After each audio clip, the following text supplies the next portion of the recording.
اہل سنت والجماعت سے تعلق رکھنے والے تمام معزز ناظرین، السلام علیکم ورحمۃ اللہ وبرکاتہ۔ آج ہم بات کرنے والے ہیں اس بغیر نام کے مولوی رضا خانی کی اس تھمبنیل والی ویڈیو پر۔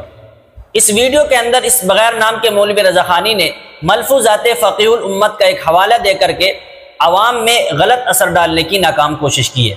دیکھیے، پہلے آپ اس ویڈیو کو دیکھ لیں کہ جناب کیا کہتے ہیں، اس کے بعد آگے بات کرتے ہیں۔ دیوبندی مذہب میں جناب کا مطلب ہوتا ہے جاہل، نادان، احمق اور بیوقوف۔ جی ہاں، یہی مطلب ہوتا ہے دیوبندیوں کے یہاں جناب کا۔ یقین نہیں تو یہ دیکھیں کتاب جس کا نام ہے ملفوظات فقیہ الامت، جلد دوم، قسط سابع اور صفحہ نمبر 74 پر دیوبندی مذہب کے فقیہ الامت جناب مفتی محمود الحسن گنگوہی صاحب کہتے ہیں، جناب مخفف ہے جاہل، نادان، احمق، بیوقوف کا۔ چاروں لفظوں کا پہلا حرف لے لیا، جاہل کا جیم، نادان کا نون، احمق کا الف اور بیوقوف کی با۔ اس طرح کسی کو جناب کہہ دینا گویا اس کو جاہل، نادان، احمق اور بیوقوف کہہ دینا ہے۔ لہٰذا سامعین محترم، میں جب بھی ان لوگوں کو جناب کہتا ہوں تو ان کے اپنے گھر کے پسندیدہ اور وضاحت کردہ معنی ہی میں کہا کرتا ہوں، اور میں دیوبندی مذہب کے لوگوں کے نام کے ساتھ جو جناب کہتا ہوں تو اس کا مطلب وہی ہوتا ہے جو کہ خود دیوبندی مذہب کے فقیہ الامت نے بیان کیا ہے۔ جیسا کہ آپ نے دیکھا کہ اس بغیر نام کے مولوی رضا خانی نے ایک حوالہ دیا ہے ملفوظات فقیہ الامت کا، تو محترم سامعین کرام، اس کا تحقیقی جواب بھی دیا جا سکتا ہے، لیکن اگر اس کا تحقیقی جواب دیا جائے تو یہ اگر مگر کر کے بال میں کھال نکالنے کی کوشش کریں گے۔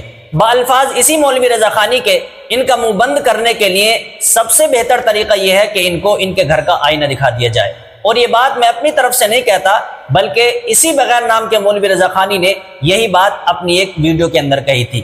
دیکھیے، آپ وہ بھی سن لیں، اس کے بعد جواب کی طرف آتے ہیں۔ سامعین و ناظرین، اس کا جواب اگر تحقیقی دیا جائے تو دیوبندی اگر مگر کر کے بال میں کھال نکالنے کی کوشش کریں گے، اس لیے ان کا منہ بند کرنے کا سب سے بہتر طریقہ یہ ہے کہ ان کو الزامی جواب دے کر ان کا اپنا بدنما اور مکروہ چہرہ انہی کے آئینے میں دکھا دیا جائے۔ لہٰذا یہاں میں بھی ان کو ان کے گھر کا راستہ دکھا دیتا ہوں۔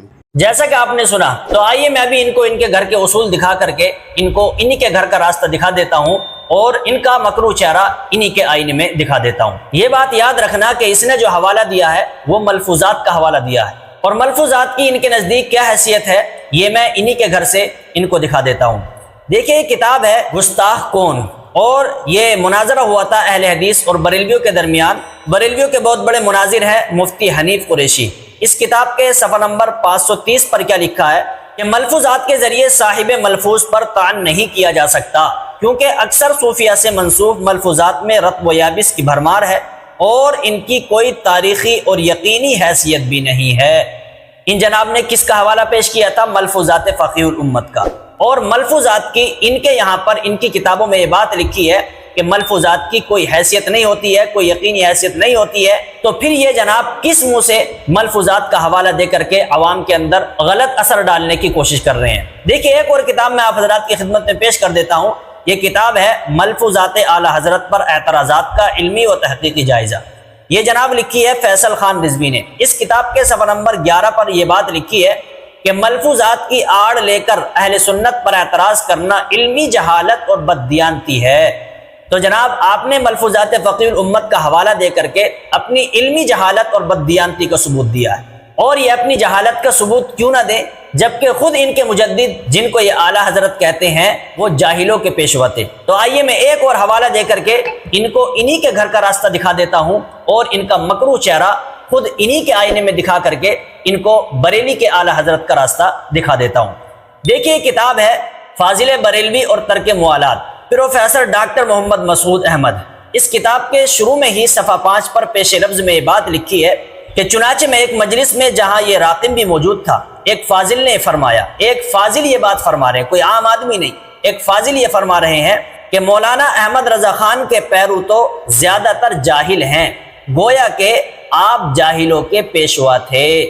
تو اس پر کیا کہیں گے جناب بغیر نام کے مولوی رضا خانی کہ آپ نے ملفوظات فقیہ الامت کا حوالہ دے کر کے جو اپنی علمی جہالت کا ثبوت دیا ہے اور اپنی بددیانتی کا ثبوت دیا ہے، اور کیوں نہ آپ اپنے جاہل ہونے کا ثبوت دیں، کیونکہ آپ بھی تو انہی کے مرید ہیں کہ جو جاہلوں کے پیشوا تھے۔ تو محترم سامعین کرام، آپ نے دیکھا کہ ملفوظات کا حوالہ دے کر کے عوام کے اندر ایک غلط اثر ڈالنا اور عوام کو گمراہ کرنے کی کوشش کرنا، یہ کیسے درست ہو سکتا ہے، جبکہ ان کے یہاں پر اور ان کے اصولوں کے مطابق ملفوظات پر اعتراض کرنا یہ علمی جہالت ہے، اور ملفوظات کی ان کے یہاں پر کوئی یقینی حیثیت اور تاریخی کوئی حیثیت ہے ہی نہیں، تو یہ کس منہ سے آ کر کے ملفوظات پر اعتراضات کرتے ہیں۔